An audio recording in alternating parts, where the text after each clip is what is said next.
It's really, you have given a very clear uh, inspiration that the market exists and people want new experiences and want to discover new places. Everybody doesn't want to go to Simla, Kullu Manali. They also don't want to go to see how you milk a cow and how you do the things. So definitely there's a market exists. So we should continue this subject further because it is sellable. Now coming back, so I would like to go back to Charudatta Panigrahi sir. I never met you sir personally. I mean, I'm very new, so I'm sorry if I cannot exactly tell much about you, but I read about you that you are a think tank, you are a policymaker, and you are an advisor, and you work for non-profit. So tell me, sir, like Mr. Khanna said, that rural tourism is there and it can inspire people and it can really create good employment and stop migration. Because in India is the biggest challenge now migration. A lot of people leaving villages in search of jobs in city. So tell me your thoughts, how tourism can stop, rural tourism can stop these migrations. And uh, is there is a concrete roadmap on this direction?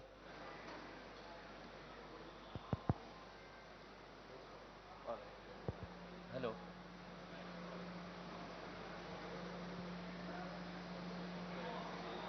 Should be on.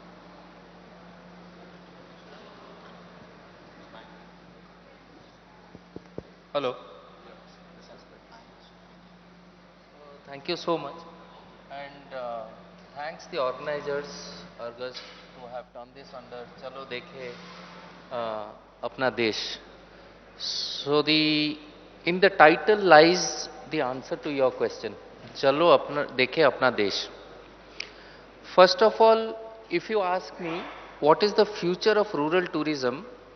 The way we are urbanizing, I'm trying to give you a different context. Think about it.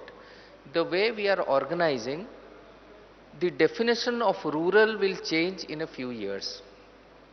So, what you are saying about rural, what you are saying about villages today, will be hubs and spokes in future. If Panjim is a hub today, then any place, say Bicholi is a spoke. So it will be a hub and spoke. So which means that as our lifestyle changes, we are trying to make our lifestyle changes. As we change our lifestyles, as we try to understand our culture, that is why this title, Chalo Dekhe Apna Desh, because probably we have not seen our own country. So which means that there are two aspects. One is the lifestyle aspect. So rural will no more be a rural in future, because the way we are progressing, the way we are fast developing in terms of number of people staying in one place, a settlement. Today a city is a settlement of 2 million people, 3 million people.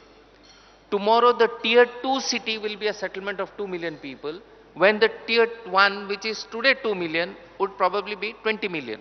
That's how we are going from stage 1 to stage 2.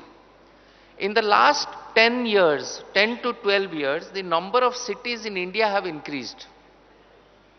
So you have about 36 cities now, and the rest of India is non-city. I will not exactly call them rural, because there is a difference. We are all trying to improve, we are all trying to progress. So being romantic about villages will change its definition in future.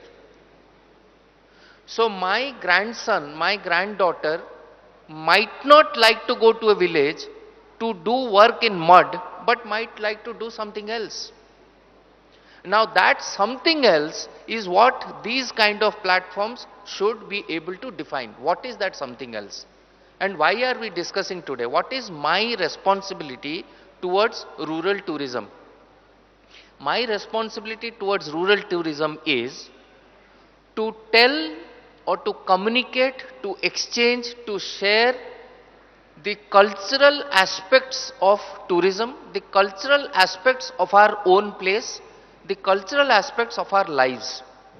If my grandson, my grandchild, or whoever, I might not have a grandchild also, whoever, in the next 2-3 generations realizes that if he or she goes beyond Nasik to a place where there is a temple or there is a monument which has not been discovered, but there is a chance to discover, or something has been discovered freshly, then there is an interest, and that is the scope of the rural tourism in future.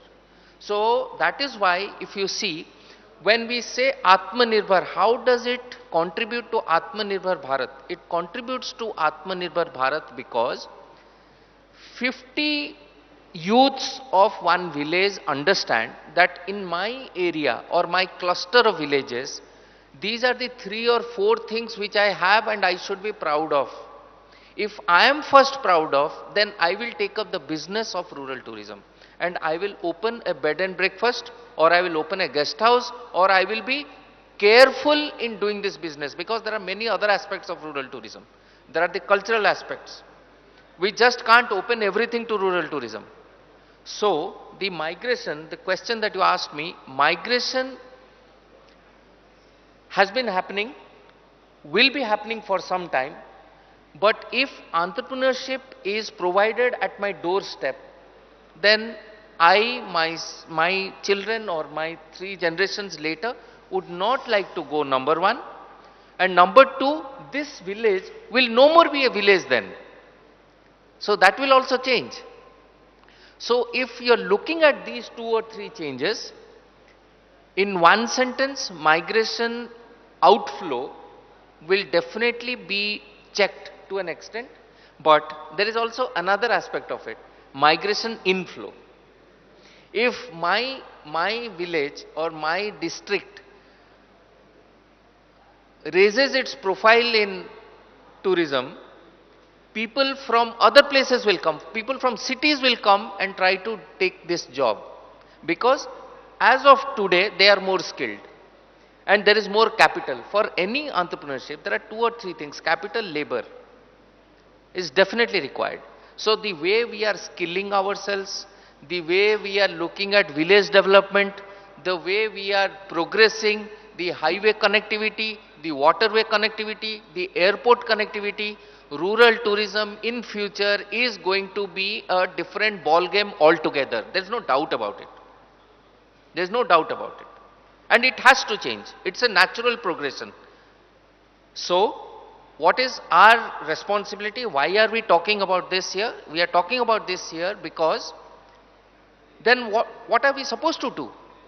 What are we supposed to do? We will only give them a bank loan, or we will give them some financing facility and keep quiet?